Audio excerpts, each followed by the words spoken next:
They didn't whisper. That was the thing that stung the most. They didn't even try to lower their voices. Just sit at the kids' table, Grandma. Adults need space. I heard it clear as crystal, standing 2 steps from the dining room, holding the cornbread I'd baked that morning at 5. I don't think they meant to be cruel. That's what I told myself later. People like that rarely mean to be cruel. They're just so used to you being small, invisible, silent. They forget you can still hear. The table for the adults was set with linen napkins and gold-rimmed plates. Candles flickered low in crystal holders. I could see the bottle of wine I brought, unopened, at the far end near the ham. No one had noticed it. Maybe they thought it belonged to someone else. "Don't give her the stuffing yet, it's salty," my daughter-in-law muttered as I walked into the room. With her blood pressure, I placed the cornbread on the sideboard. Didn't say a word. Just nodded when someone gestured vaguely toward the folding table set up near the back window. 4 bright plastic chairs and 1 high chair. A mismatched tablecloth covered it, stained in one corner. That's where I was expected to sit, with toddlers. "It's warmer back here," someone said behind me. "Closer to the vent." I stood still. I don't know for how long. Long enough for someone to brush past and pat my shoulder like I was a dog that had wandered into the house and needed gentle herding. The high chair was empty. Elliot, the baby, had fallen asleep. I sat, because my knees were tired, not because I agreed. From my seat, I could see my son, Peter, carving the turkey. His wife, Maureen, directing the sides, her voice crisp, efficient. My granddaughter Lily was scrolling her phone. No one looked my way, but they talked. "She'll forget anyway," Maureen said. "She always forgets." "I just don't want to deal with one of her stories right now," Peter added, quieter. They laughed, not loud, just enough. I didn't forget. Not then, not now. The chair was sticky. One of the kids had spilled juice earlier, I suppose. The cup was still there. I looked down at the floor. Crumbs, mashed peas, a sock. I stood up. No one noticed.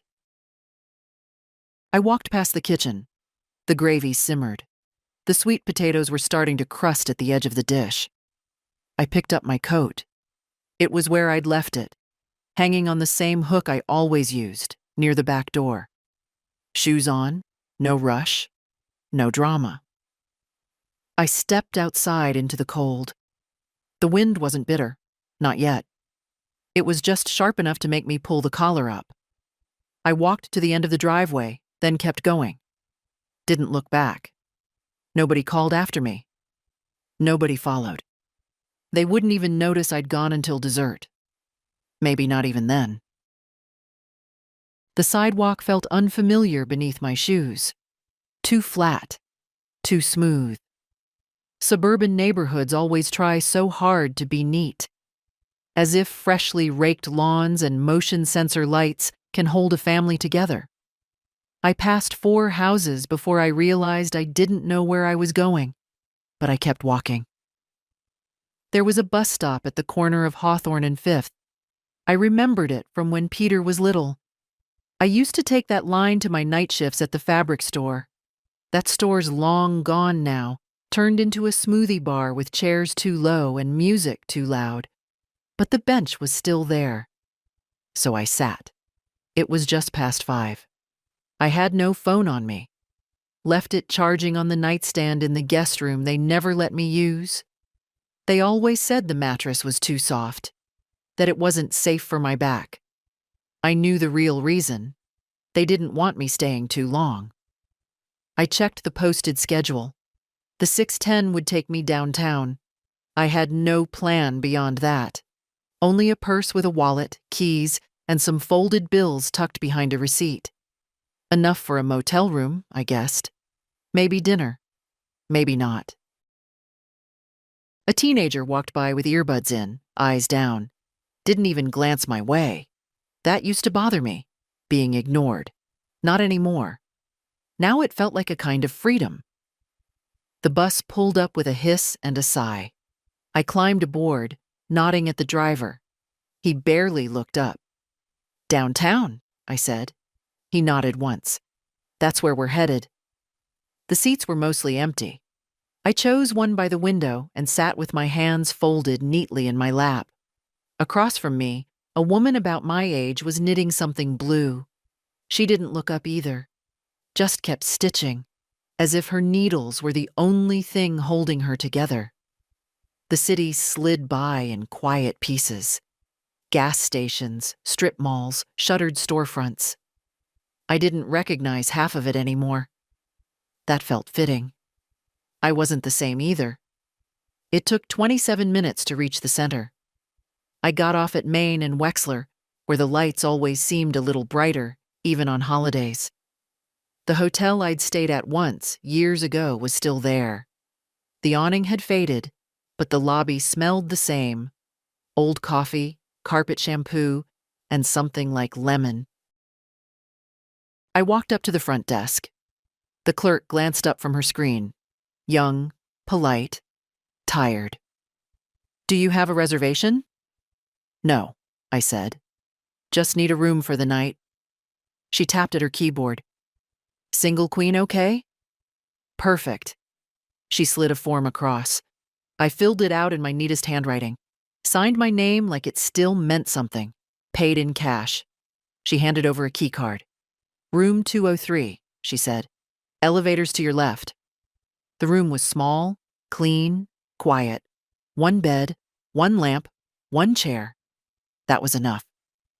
I sat on the edge of the mattress and took off my shoes. My feet ached, my back protested. But something in me had gone still. I looked around. No high chairs, no folding tables, no one glancing over their shoulder and whispering about my memory. Just me, and the low hum of a heating unit, and a bag with 3 peppermint candies at the bottom. I ate one slowly, brushed the wrapper smooth, and I whispered to the empty room, "Well, so here we are." I didn't turn on the television. I wasn't in the mood to hear voices, not even scripted ones. The quiet suited me. It always had, though nobody ever believed that. They thought silence meant loneliness. For me, it meant space. And that night, I had it all to myself. The hotel room was too warm, so I cracked the window. A thin slice of November air slipped in, sharp, a little damp. I stood there in my socks, breathing it in. Below, a couple walked by holding hands, their breath fogging in the cold. Somewhere down the block, a siren wailed. City noises. No children shouting. No casserole dishes being scraped. Just the clean, distant hum of strangers living their lives. I undressed slowly, folded my cardigan, hung my coat over the single hook by the door. I hadn't packed a bag, hadn't known I'd need one. So I slept in my undershirt, under the motel blanket that smelled faintly of bleach and fabric softener. It was heavy. I liked that. I lay flat on my back, hands crossed over my stomach like a woman posing for a portrait no one would take, and I didn't cry. Not out of pride. Not out of anger. Simply because the tears had dried up years ago. Sometime between my daughter-in-law's 4th correction of how I poured juice and the time Peter told me, without blinking, that the kids didn't like all my stories. Like memories were clutter. I closed my eyes and listened. No pipes knocking, no footsteps above me, no baby monitor static from down the hall. It was the first full silence I'd had in years. I slept. No dreams. No interruptions. When I woke, it was still dark outside. I checked the clock. 6:12 a.m. Old habits, I guess. I'd been rising before sunrise since I was 22. No reason to stop now. I made coffee using the little in-room machine. It tasted like cardboard and burnt filters. But it was hot. I held the cup with both hands and sat on the edge of the bed, looking out through the cracked window. The city was just beginning to stir. A garbage truck rumbled by. The bakery across the street switched on its sign. Fresh daily? I liked that. A promise, simple and small. I could have checked my phone, if I had it. Could have called a cab. Could have packed up and walked straight back to that house and knocked, just to see if they'd open the door. But I didn't want to. They hadn't called me, hadn't texted. Not even Lily, who used to draw me pictures with gluey macaroni and call me my shiny grandma. No one had asked where I'd gone. That, more than anything, told me all I needed to know. I finished my coffee, rinsed the cup, wiped the counter with a paper towel. Some habits don't break. I got dressed. Smoothed the wrinkles from my skirt. Rebuttoned my cardigan.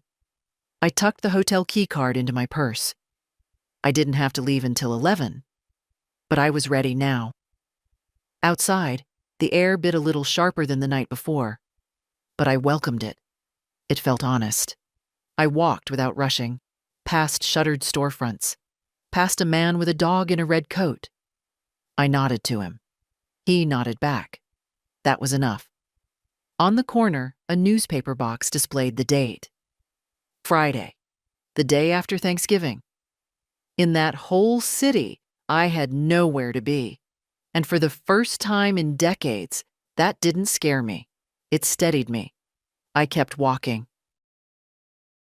The diner was small, almost hidden, wedged between a dry cleaner and a pawn shop. The sign above the door said simply, Alice's. No frills, no branding, just a name. That felt like something I could trust. Inside, it smelled of coffee, frying bacon, and old linoleum. The kind of place where the waitresses call you hon and don't bother to write your order down. I liked it immediately. I chose a booth by the window, not because I needed to watch the street, but because the light hit just right. Soft, yellow, forgiving. A woman in her 60s approached, holding a pot of coffee. Her apron was stained, but her hair was neat. She looked like someone who didn't waste time apologizing for small things. Refill? She asked automatically, then squinted. Or are you just starting out? Just starting, I said. She poured. You eaten? I nodded. Something simple, eggs, toast, whatever's hot. You got it. She walked away without another word, and I felt something loosen in my chest. Nobody here knew me. Nobody needed anything from me. Nobody was watching me like I might spill or forget or embarrass them. I stirred sugar into my coffee slowly. One packet, then another. I'd stopped using sugar years ago, but today it felt right. The booth across from me was empty. I didn't spread out. I didn't pretend someone else was coming. The food arrived fast. Scrambled eggs, thick white toast, 3 slices of bacon. Nothing fancy. Everything good. I ate it all, slowly, methodically, like I was proving something to myself. Halfway through the meal, my mind started its usual wander. To birthdays missed, calls not returned, invitations that never came. But I stopped it. Not today. Today, I would finish my meal. I would pay with my own money. I would leave a tip because I wanted to. And I would decide where to go next, not because anyone told me, but because I chose it. When the check came, I counted out cash. No card, no accounts shared with Peter, just crisp bills from my purse, untouched by anyone else's plans. Thanks, hun, the waitress said, scooping up the money. I stood, smoothed my skirt, picked up my coat. Outside, the morning had opened up. The city wasn't beautiful, not in the way travel brochures claim, but it was awake, breathing, real. Buses hissed. Shopkeepers rolled up grates. Someone shouted into a phone near the curb. Life, in all its noisy, imperfect rhythm. I walked toward the park, the one I remembered from years ago. The trees were mostly bare, but the benches were still there, still cold and splintered at the edges. I chose one in the sun. Sat down. Watched a group of children chase each other in circles, their coats flapping like bright flags. I didn't look at a phone. I didn't check messages. I knew there were none. They hadn't called. Not to ask where I was. Not to say they were sorry. Not to say anything. It should have hurt more. But mostly it felt like proof. Proof of something I'd tried to deny for too long, that I'd been fading from their world for years, and they'd just never had the decency to say it out loud. Well, I heard them now, loud and clear. The wind rustled the dry leaves at my feet. I picked one up, crumbled it slowly in my hands. No one knew where I was, and for once, I didn't feel lost. I felt free. The call came just after dusk on the motel's landline. I almost didn't answer. No one had this number, not really. But the clerk had asked when I checked in if she should take messages, and I must have said yes without thinking. Room 203, I said. A pause. Then Peter's voice, tight and cautious. Mom? I closed my eyes. I could hear a TV in the background, kids shouting, Maureen's voice sharp as a knife. I had to call the front desk, he continued. Your phone's off. Lily's worried. She said you disappeared. I didn't speak. I wanted to let the silence stretch. Let him feel what absence actually felt like. Mom, are you all right? I'm fine, I said. My voice sounded like it belonged to someone older, calmer. Someone finished with pretending. Where are you? Somewhere I chose to be. He sighed, the way he used to when I asked if he was eating enough during college. Look, about yesterday, Maureen didn't mean anything by the kids' table thing. It was just logistics. We had a full house. I know, I said. I saw. There was a long pause. You didn't say goodbye. No, I agreed. I didn't. I heard him shift, maybe walking into another room. He lowered his voice. Lily's really upset. She keeps asking if you're mad at her. Why would I be mad at her? I don't know. She thinks it's her fault. You left before dessert. That stung, but I didn't let it show. Of course they'd lay it at Lily's feet. Make the child carry what was never hers to carry. Tell Lily I love her, I said, and that none of this is about her. Then what is it about? Peter asked. I took a deep breath. It's about how I've spent 20 years shrinking myself to fit a space that gets smaller every year. And yesterday, there just wasn't any space left. Mom, come on. No. I didn't raise my voice. I didn't cry. Just said it. Steady and clear. No, Peter. I'm not coming back. Not tonight. Maybe not for a while. He went quiet again. I pictured him rubbing his forehead like he always did when he was frustrated. But he didn't shout. He didn't beg. I don't understand, he said finally. I know. And then I did something I never used to do. I hung up first. The receiver clicked gently into place, like punctuation at the end of a sentence I'd been writing for years. I stood at the window. Outside, the motel sign buzzed faintly, casting a red tint across the parking lot. A man in a baseball cap smoked by the soda machine. A woman walked her dog in a sweater too small for the cold. I didn't feel heroic or dramatic. I just felt done. And sometimes that's more powerful than anything. The flyer was taped crookedly to the window of the laundromat. Room for rent. Quiet house. Shared kitchen. Must be tidy. No drama. $100 a week. Call June. I stood there for a full minute before pulling out a pen and scribbling the number on the back of an old receipt. My hand shook a little, not from fear, just from the weight of doing something entirely for myself. Back at the motel, I dialed. The line rang twice. Yes? The voice was gravelly, no nonsense. I pictured short gray hair and a house with linoleum floors. I'm calling about the room. Long pause. You smoke? No. You got a cat? No. You loud? I haven't been in years. Good, she said. Come by at 6. Bring the first week's rent in cash. She gave me the address, then hung up. No pleasantries, no fake warmth. I liked her already.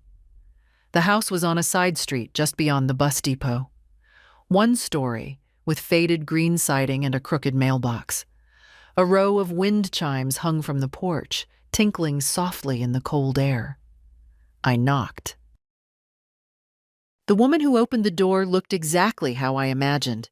Sturdy, round-shouldered, in a sweatshirt that said, "World's okayest cook." She had a cigarette in one hand and a dish towel in the other. "You're the quiet one?" she asked. "I try to be." She stepped aside. "Come in." The smell of fried onions hit me first, then lavender. A strange combination, but not unpleasant. The living room was cluttered in a way that made it feel lived in. Old books, stacks of folded laundry, a sleepy tabby cat stretched across a recliner. The TV was on mute. A crocheted blanket hung neatly on the couch arm. "The room's back here," she said, walking down a narrow hallway. "Shared bath. Kitchen's open. Label your stuff or it's fair game." She opened a door to a small, square space with a twin bed, a dresser, and a window that faced the neighbor's fence. Nothing fancy. But it was clean. It was mine. I handed her the envelope of cash. She didn't count it, just nodded. "You can move in now if you want. Sheets are fresh." "I don't fuss, long as you don't bring trouble." "I won't." We stood in silence for a moment. "You running from something?" she asked, not unkindly. "No," I said. "I think I'm running to something." She looked at me for a long beat, then shrugged. "Well, let me know if you like eggs in the morning. I make too many anyway." I nodded, and she turned to head back down the hall, cat padding behind her. I closed the door, sat on the edge of the bed, ran my hands over the worn blanket. For the first time in weeks, I didn't feel like I was in someone else's space. I didn't feel like a burden or a ghost at a feast I wasn't welcome at. The room was quiet. The house was old. And the walls smelled faintly of something roasted and real. I unpacked my coat, laid it carefully over the back of the chair. This wasn't a palace, but it was a beginning. The next morning, June handed me a mug of black coffee and nodded toward the coat rack. "Forecast says sun. Go take a walk. You look like you got too many thoughts to keep inside." She wasn't wrong. I pulled on my jacket, the same one Maureen once called too frumpy for church, and stepped outside. The air smelled like earth and last night's rain. The sidewalk gleamed damp under my feet. I didn't know exactly where I was walking. I only knew I had to move. After 3 blocks, my feet found a rhythm. After 6, they found a memory. I turned onto Ashwood Lane without meaning to, just an old reflex buried deep. The curve of the street, the cracked sidewalk where a maple root buckled the concrete. It was all still there. This was where Peter learned to ride his bike, where he scraped both knees on the same day and I carried him home, all 42 pounds of him, sobbing and hiccuping into my neck. Number 219. Our old house. It looked smaller than I remembered. The porch had been painted beige. The shutters were new. but the mailbox still leaned left, and the tree in the yard still split into 3 perfect branches halfway up. Someone else lived there now. A swing hung from the tree, gently swaying. The porch held a pair of muddy boots and a tricycle. I didn't go closer. Didn't need to. I already knew what I'd find. I sat on the bench across the street, the same one where I used to wait while Peter played with the neighbor boys. My knees ached, but I ignored them. That house had held so many versions of me. The young mother scrubbing crayon from the walls, the widow watching the front steps at dusk, the grandmother reading fairy tales in the same rocking chair James had built before Peter was born. And now? Now I was a stranger to that sidewalk. I didn't feel bitter. I didn't even feel sad. I felt like someone returning to a theater long after the curtain had dropped. The stage was still there. The lights could still come on. But the story was done. I walked back through the neighborhood slowly, letting the morning stretch. At the corner market, I bought a small bag of lemons and a crossword book. The young cashier barely looked up as he rang me out. That, too, felt like a kind of gift. Back at June's, the house smelled like butter and cinnamon. She was sitting in her armchair, the cat curled around her ankles. "Good walk?" she asked. "I saw an old house," I said. "Used to be mine." She didn't ask if I knocked. "You hungry?" "A little." "I made cornbread. It's not sweet, though. I don't like cake pretending to be bread." I smiled. "That's exactly how I like it." She slid me a plate, a square of cornbread still warm with a knob of butter softening into the crust. "I used to cook for 7, I said quietly. "Now I can't remember the last time someone cooked for me." June didn't say anything, just poured more coffee into my mug. That afternoon, I sat by the window in my little rented room, watching the wind move the curtain. No one was texting. No one was calling.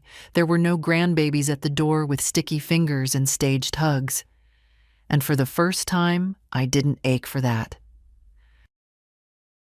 The silence didn't feel like exile anymore.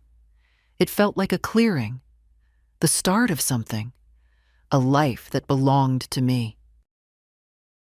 I found the notebook by accident. It was wedged at the bottom of my purse, under a tangle of receipts, tissues, and a lipstick I hadn't worn in 5 years. Just a slim, spiral-bound thing with a faded floral cover. Something I'd picked up from the discount rack at a drugstore ages ago. I used to jot shopping lists in it, gift ideas, phone numbers of doctors and roofers. But that morning, after my second cup of June's burnt coffee, I opened it to a blank page and started writing. Not poetry, not a letter, a list.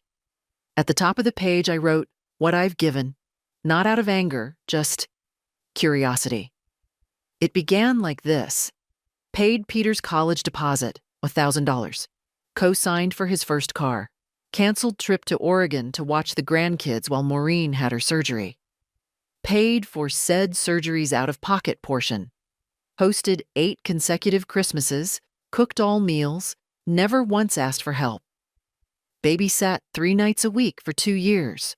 Loaned $4,500 for their roof repairs. Never repaid. Bought Lily's braces when their insurance wasn't great. I wrote slowly, methodically, as if I were filling out a tax form, and the list grew. Every page I filled made something inside me settle. Not harden, exactly, but quiet down. I wasn't trying to accuse. I wasn't even angry. I was just accounting, tallying a life of open hands. I flipped to a new page and wrote, what I've asked for. That list was shorter. A place at the grown-up table, a birthday lunch that didn't get canceled last minute. To hold the baby before the neighbor did. A phone call once a week. I stared at the 2 pages. Something about the imbalance wasn't shocking.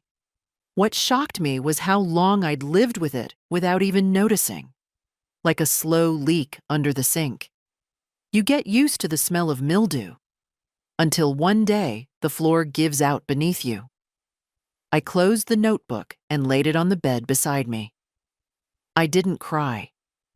The crying years were behind me. Instead, I reached for the bank folder I'd brought from home, the one I'd carried in the bottom of my suitcase for years, just in case. In it, my will, the power of attorney Peter had begged me to sign after James died, the statements from the trust I'd built with my name on it and his as co-signer. I'd kept it all tidy, predictable. I took the folder and my purse and walked to the nearest branch of the credit union.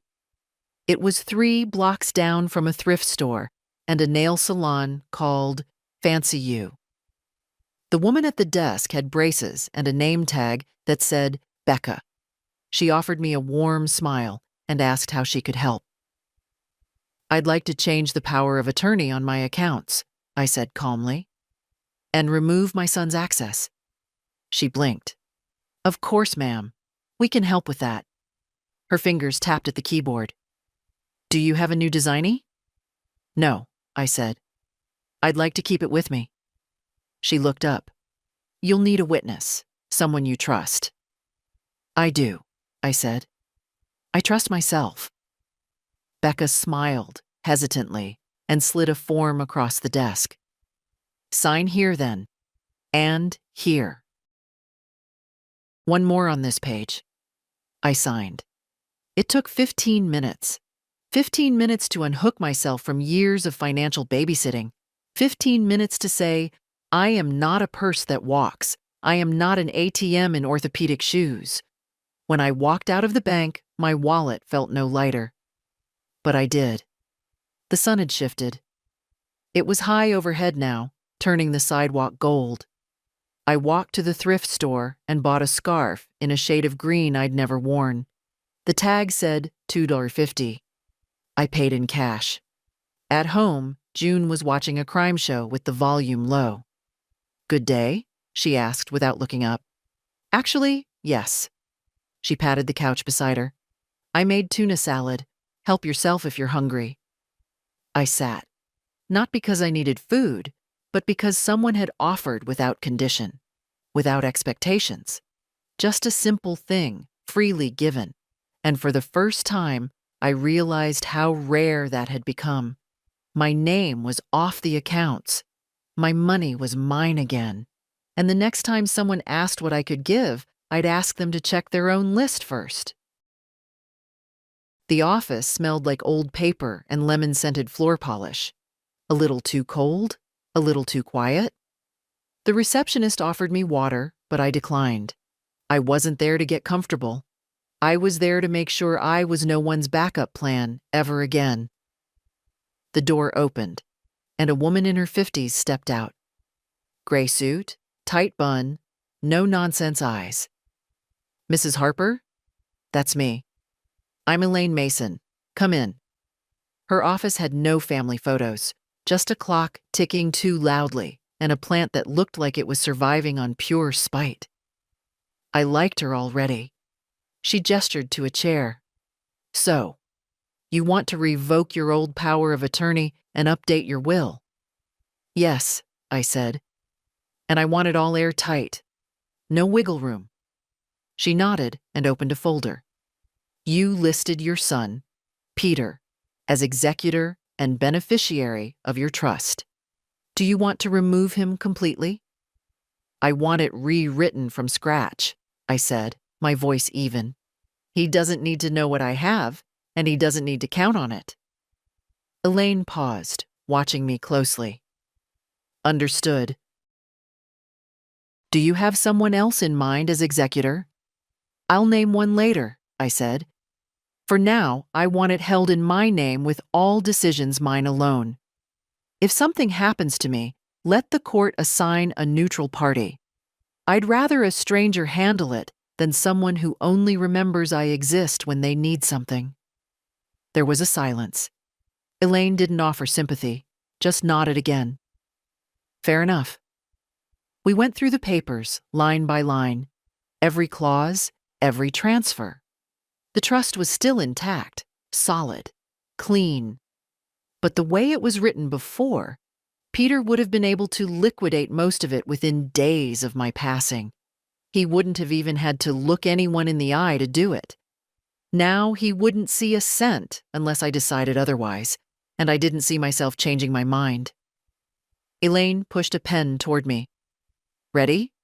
I signed. My name in blue ink 5 times.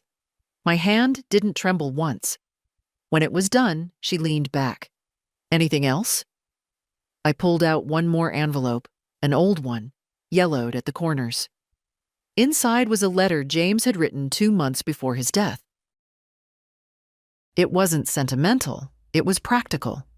He'd written it while going over our finances, right after we found out the cancer had spread. Read this, I said, handing it to her, and tell me if there's anything we forgot back then. She scanned it quickly. Her brow lifted slightly at James's clear, precise notes. Your husband was meticulous. He liked to be ready. Elaine looked up. He also said, in here, that you had a tendency to put others before yourself, sometimes to a fault. I smiled. He was right. She folded the letter gently. Well, it seems you're correcting that now. I stood. I'm trying. On the way out, I stopped by the receptionist's desk. There was a candy bowl. I took one, not because I needed it, but because I could. I walked out of that office lighter than I'd felt in years, not because I'd cut someone off, but because I'd finally stopped being scared of what people would think if I didn't always give. It was nearly noon. The city was wide open, and for once, every decision left to make was mine. They came on a Sunday. I knew they would. After the call to the bank, after the trust revisions, after the power of attorney was dissolved, they would feel it. Not immediately, but soon enough. Peter stood on the porch, Maureen just behind him, her arms folded like a teacher, waiting for a child to apologize. Lily hung back near the curb, eyes darting. She was taller than I remembered, thinner too. But her face still held the round softness of a girl who once braided my hair during long afternoons. June opened the door before I could. They say they're your family, she muttered. But I figured I'd ask. I stepped up behind her. It's fine, June. I'll handle it. You want me to stay close? I'm not that old yet, I said quietly. She gave me a sideways grin and wandered back into the kitchen, the cat following. Peter's voice was the first to break the air. Mom, what are you doing here? Living. He looked around like the walls might answer for me. Why didn't you tell anyone? I did, I said. You just weren't listening. Maureen scoffed softly. We've been worried sick. We thought something had happened to you. I left my phone at your house, I said. If you really wanted to reach me, you would have. Peter stepped forward.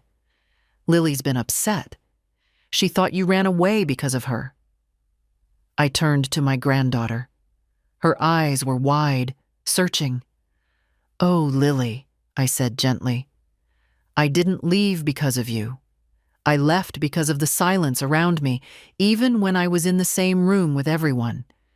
You don't need to carry that. She nodded, slowly, tears threatening, but she blinked them back. Maureen shifted.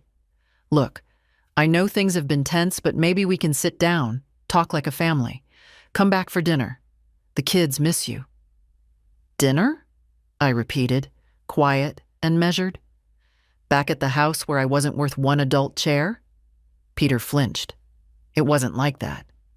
It was exactly like that, I said. And that was just the surface. He looked away. Maureen jumped in. We're trying to make things right. Are you? I asked. Or are you just afraid now that you don't have access to what you once did?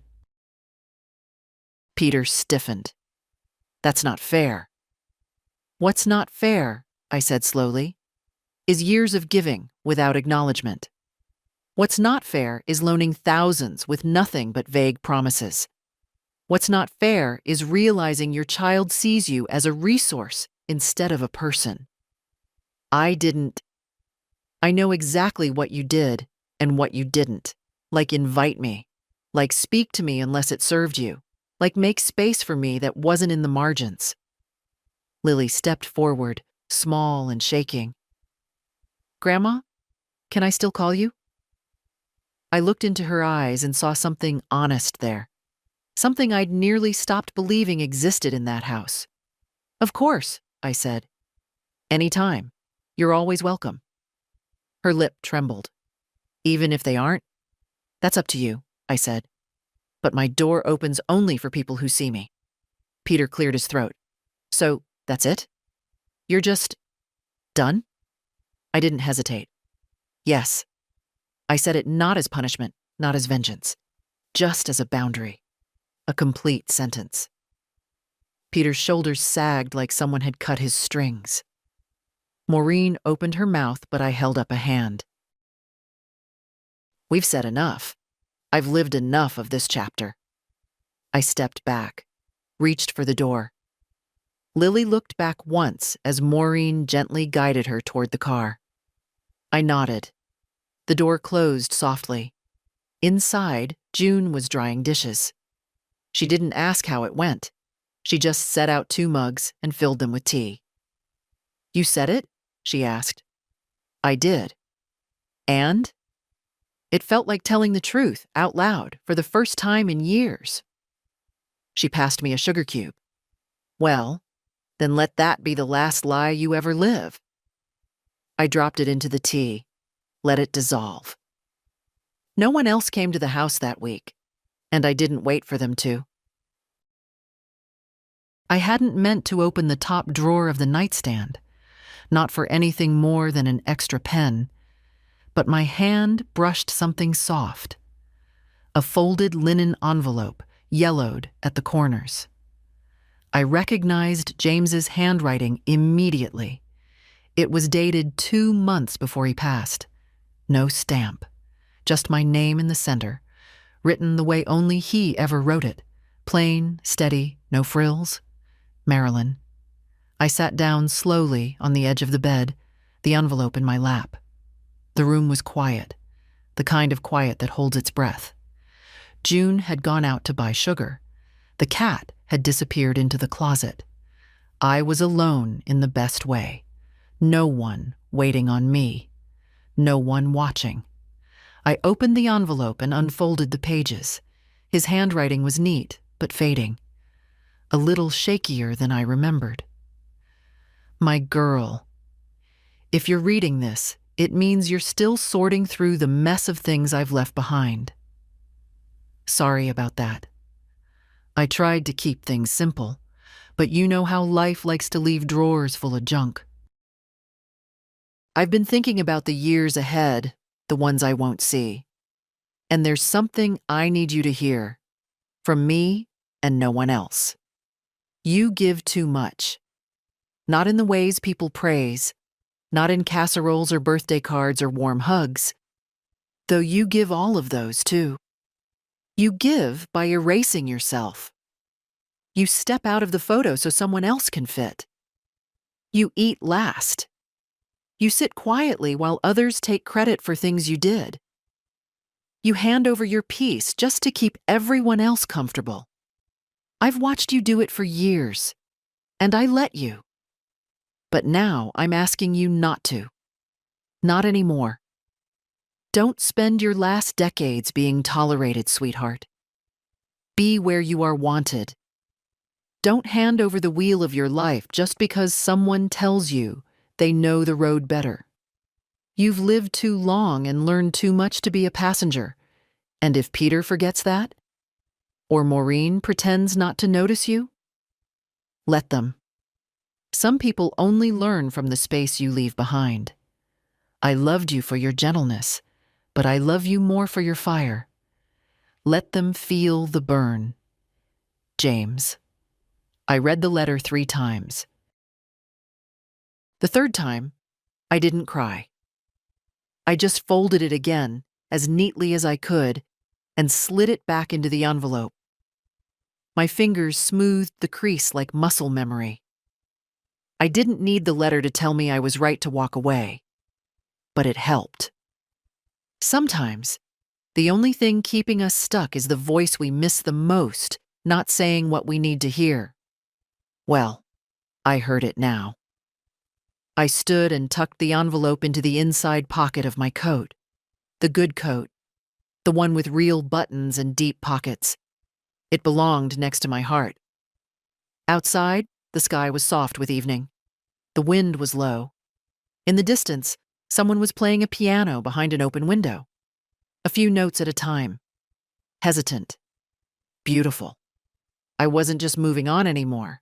I was reclaiming. Not with noise, not with vengeance, but with the calm, unshakable certainty that I did not exist to make others more comfortable. I existed for something more. And for the first time in a long time, I intended to find out what that was. June brought home a flyer from the library, folded twice and smudged with something that looked like egg yolk. "Thought of you," she said, handing it over with her usual shrug. "They need volunteers." I unfolded it and read, "Local library seeks reading helpers. No experience necessary, just patience and a steady voice." "They're looking for someone to read aloud to the after-school group," she added, lighting a cigarette. "Kids whose folks are working late. You've got the voice for it, calm, like a Sunday coat." I wasn't sure what that meant, but I said I'd think about it. The next morning, I walked there. The building was small, square, and smelled like worn carpet and old books. My favorite kind of perfume. A sign near the entrance read, "Welcome home, readers." I smiled before I even stepped inside. A young woman with thick glasses greeted me. "Can I help you?" "I'm here about the flyer, the reading program." She perked up. "Oh, you're the first to respond. We've had it up for 2 weeks." I filled out a short form, gave them my ID, and sat through a 10-minute orientation. I didn't need much instruction. I knew how to talk to children. I knew how to listen even better. My first session was the following Tuesday. 4 kids sat cross-legged in front of me, their coats still damp from the cold. One boy picked at a hole in his sock. A girl with braids clutched a dog-eared picture book like it was treasure. "Can I read this one?" she asked, holding it up before I'd even said hello. I nodded. "Let's start with yours." By the end of the hour, the group had doubled. 2 more had wandered in. One fell asleep against the bookshelf. Another curled up beside my chair and listened so hard he forgot to fidget. I walked home with a warmth in my chest I hadn't felt in years. It wasn't pride. It wasn't even joy. It was relevance. The next week, I brought cookies. By the 3rd week, the library had given me a little corner near the window with my own bin of books and a sign that read, "Story time with Miss Marilyn." "Miss," I'd said, raising an eyebrow when they showed it to me. The librarian had shrugged. "Felt better than Ms. or Mrs. Don't you like it?" I looked at the bold black letters. It wasn't about marital status. It was about being addressed on your own terms. I like it just fine. Some days, I'd stay after to shelve books, help tape spines, or organize the donation cart. Other volunteers came and went, mostly students or retirees. But I became part of the scenery, the way a familiar lamp doesn't need to prove itself anymore. One afternoon, I caught my reflection in the library's glass door. My hair was pinned back, wisps silvering at the edges. I was wearing a scarf I'd bought for no one's approval but my own. My eyes looked clear, and for the first time in a very long time I thought, I would have liked this woman, not tolerated her, not pitied her, liked her. There's a special kind of dignity in choosing work that no one asked you to do, not out of obligation, not for applause, but because it fits the shape of your soul. For decades, my time had been consumed by what others needed. Meals made, money loaned, favors granted, feelings soothed. Now, in that little reading corner with its plastic chairs and sticky crayons, I was building something gentler. Something mine. No one asked about my estate plan. No one sighed when I got up slowly. No one called me just Grandma. I was Miss Marilyn, reader, tea bringer, keeper of silence. And every child who crawled into that corner, coat and all, and curled up beside me with a book, they weren't asking for anything more than presence. That I could give freely. That I wanted to. And the difference was everything. June's house smelled like garlic and something roasting. She'd been banging around in the kitchen all afternoon, radio playing low, cat weaving between her legs like a shadow with fur. "You're joining us tonight," she said. Not a question. Not a request. A fact. I blinked at her from the hallway. "Who's us?" "My sister Lou's in town. Her girlfriend brought wine. I made lamb. You're sitting at the head of the table because you've got the best back and the worst knees. Come on." I almost laughed. It had been years since anyone told me where to sit that didn't involve folding chairs and plastic forks. The table was set simply. Mismatched plates, a tablecloth with one burnt corner, cloth napkins that didn't match either. But there was a candle flickering in a jelly jar, and the food smelled like something worth lingering over. Lou arrived 10 minutes later, carrying a tote bag full of pie tins. Her girlfriend, Carla, was all jokes and flannel shirts and wide gestures. They talked fast, laughed louder, and didn't ask me a single polite question like, "What do you do all day?" or "Do you have grandkids?" Instead, Carla said, "June tells me you used to run some kind of business." I nodded. "Dry cleaning? 3 locations at one point." She whistled. "Damn, that's serious. I can't even keep succulents alive." And that was that. No forced compliments, no awkward silences. We ate lamb with roasted potatoes and something green I couldn't name. There was wine, and then more wine, and eventually pie. Real pie. With a crust that flaked and filling that didn't taste like syrup. Lou claimed it came from an old recipe she found in her ex-husband's mother's Bible. We talked about politics and bad knees and the worst outfits we ever wore in public. I told them about a pink hat I wore for an entire winter, just because James once said it made me look less tired. They laughed. Not at me. With me. I sat at the head of the table, as promised. My knees were grateful. My back appreciated the cushion. But it wasn't the chair that mattered. It was the fact that no one tried to shrink me. No one cut me off. No one looked past me.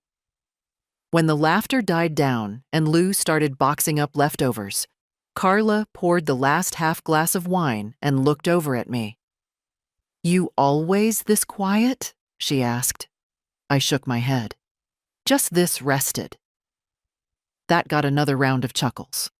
Later, after the dishes were done and the house had gone quiet again, June handed me a leftover container and muttered, "Don't act like you didn't enjoy that." "I won't," I said. And I didn't. Because I had. Fully. Without guilt. Without playing hostess or worrying if someone needed more ice or if Peter was going to make another excuse for why the kids just weren't in the mood to talk. No one needed anything from me that night except my presence. And I gave it, gladly. That's the thing they never tell you when you're young. That sometimes the deepest loneliness doesn't come from being alone. It comes from being in a room full of people and feeling like furniture. That night, I wasn't furniture. I was company. And it tasted like lamb and laughter and freedom. The phone rang on the 23rd of December. Not the motel's landline, not the library's front desk. My own new number. The one I'd gotten 2 weeks ago after June marched me into the mobile store and said, "She needs something modern that doesn't weigh 5 pounds or come with shame." It buzzed once, then twice. Peter. I let it ring. I was sitting by the window, the new scarf around my neck, a cup of weak tea cooling in my hands. Outside, the sidewalk sparkled with frost. A string of lights blinked lazily on the porch across the street. It had snowed that morning, just enough to hush things. The kind of snow that says, "Stay in, be still." The phone stopped, then buzzed again. Voicemail. June glanced up from the couch where she was assembling some kind of impossible puzzle of birds. "You gonna call him back?" "No," I said simply. She nodded. "Good." The voicemail dinged, but I didn't open it. I didn't need to hear it to know the shape of it. Apologies dipped in guilt. A careful mention of Lily. A half-hearted invitation to Christmas dinner. "We're making it smaller this year, just the core family. We've been thinking about you. Lily would love to see you. We miss you." "Miss what, exactly? The empty chair I filled? The check that covered the shortfall? The woman who always said yes? I'd spent so many years saying yes before I even knew what I wanted.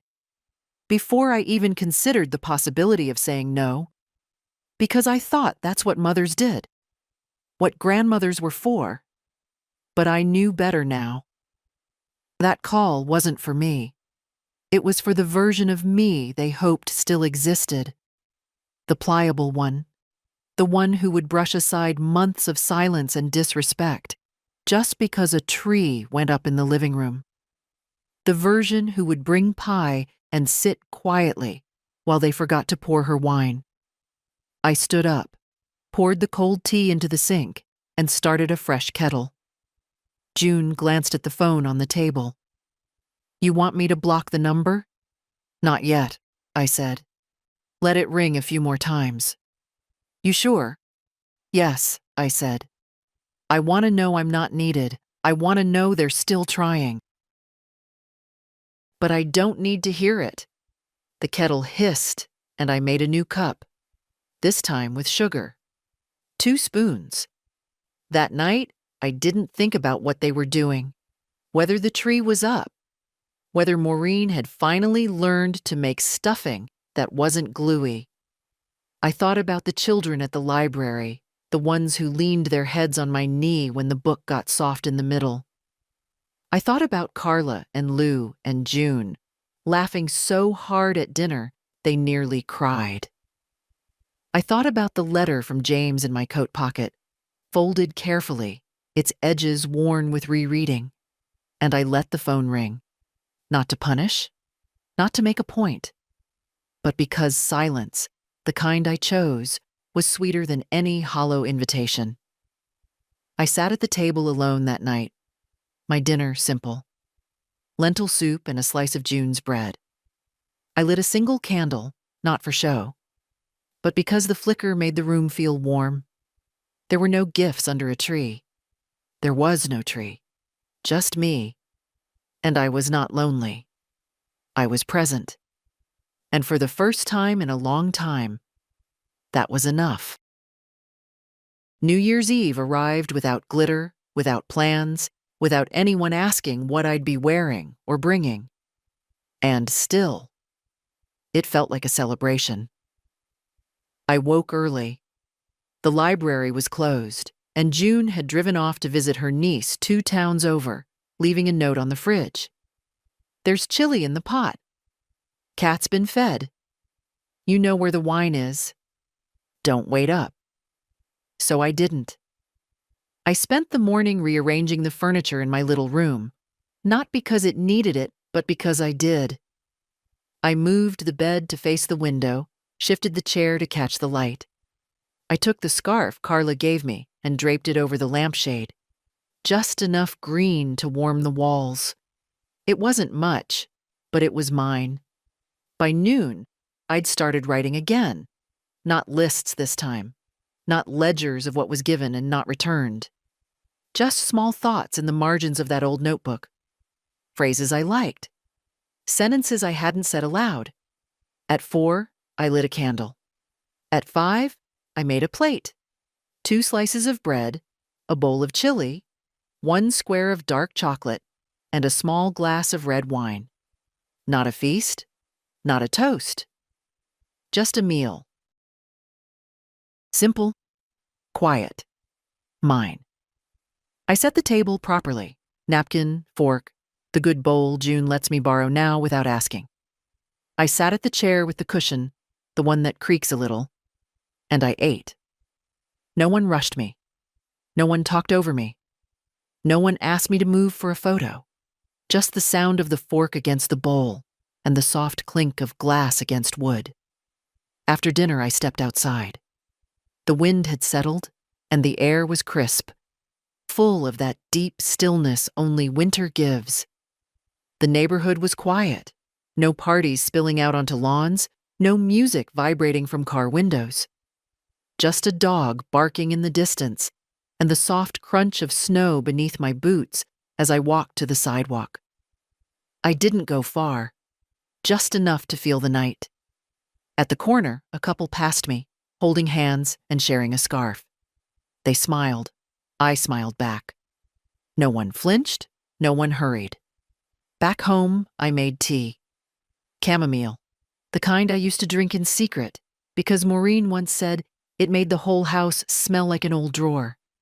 Now I let it steep as long as I wanted, let it fill every room. The cat jumped up beside me on the couch. I didn't pet her. She didn't ask. At 11:58, I didn't count down. I didn't watch a ball drop. I didn't make resolutions. I just sat with the tea warm in my hands and thought about the woman I'd become.